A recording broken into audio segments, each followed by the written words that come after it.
En moyenne, moins du 50% des entreprises suisses actives dans l'exportation procèdent à une gestion stratégique des risques. Seuls 39% demandent des informations sur la solvabilité et moins de 30% s'assurent contre les risques monétaires. C'est ce qui ressort de l'étude PME 2013 réalisée par la Haute École de gestion de Fribourg. Le professeur Rico Baldeguer, responsable de l'étude, nous explique ce que les entrepreneurs font néanmoins afin de minimiser les risques liés à l'exportation. Les entrepreneurs s'assurent d'une part à travers leur réseau personnel, à savoir en discutant avec d'autres entrepreneurs qui ont vécu les mêmes expériences. D'autre part, ils essaient de structurer leur affaire à travers des organisations d'exportation, des contacts directs dans le pays, ou parfois même en faisant appel à des sociétés de conseil. Il est cependant capital que le réseau reste au premier plan.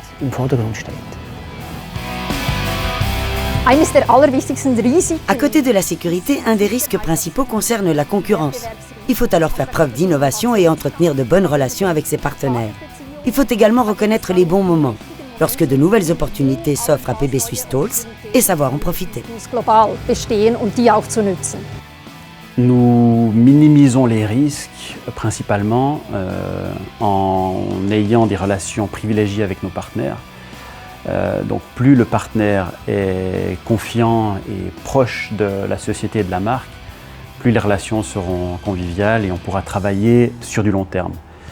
L'autre point, c'est qu'on va essayer de créer des produits qui sont accessibles et compréhensibles pour tout le monde. C'est pour ça qu'on doit suivre les trends actuels qui sont dans différents domaines, notamment l'automobilisme, l'aviation, la mode, etc. Pour bien repérer les tendances, et pour le faire au bon moment, il nous faut être en contact avec les partenaires et marchés appropriés. Nous analysons donc en permanence les clients, mais aussi les concurrents, qui sont les plus innovants.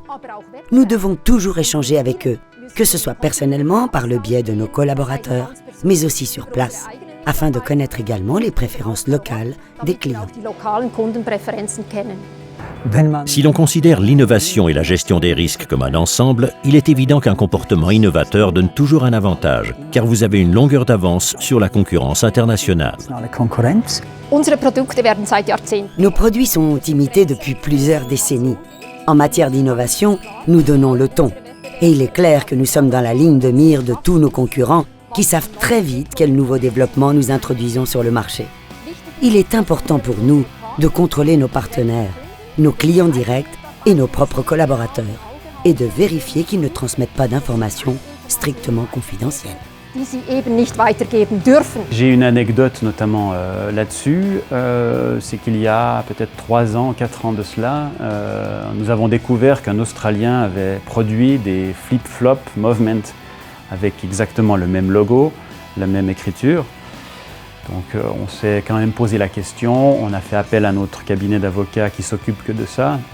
Et finalement, c'était totalement ridicule. Ça nous permettait peut-être d'avoir de la visibilité sur les plages australiennes. Donc on s'est dit, on va laisser ça de côté et on n'a rien fait de spécial. Movement Skis et PB Swiss Tools disposent des ressources nécessaires pour évaluer les risques et prendre d'éventuelles mesures. Or, d'après l'étude, les entreprises plus petites et plus jeunes n'ont souvent pas assez de moyens pour procéder à une évaluation ciblée des risques liés à l'exportation. Sur Internet, il y a des instruments qui donnent des informations. Les entreprises peuvent donc s'en servir pour effectuer un autocontrôle. Les informations sont là. Il suffit de les exploiter. Dans le cadre de l'étude PME, PostFinance a lancé un instrument en ligne qui peut servir d'outil d'autocontrôle. L'outil X-Risk aide surtout les petites entreprises à mieux gérer leurs risques, c'est-à-dire à les évaluer au préalable, puis à les gérer, les suivre et, dans la mesure du possible, les éliminer. On peut se représenter l'outil comme un tableau Excel. On y introduit de façon ciblée les différents risques, on les évalue, et ce aussi par exemple avec la probabilité de défaut. Et à la fin, on obtient un aperçu sous forme de matrice. Si cela est effectué régulièrement, on peut obtenir une vue d'ensemble sur l'axe du temps qui permet de suivre les risques ou de voir comment ils ont été optimisés. La gestion des risques doit être considérée en parallèle avec les opportunités d'affaires. Elles permettent en effet de les évaluer afin qu'aucun risque inconsidéré ne soit pris. Il faut bien entendu avoir conscience du fait que le commerce international est caractérisé par la présence de risques. Je pense que la mondialisation nous a démontré que nous ne pouvons jamais prendre tous les risques en considération. Il y a parfois des développements conjoncturels, des développements politiques ou encore écologiques qui sont imprévisibles pour nous.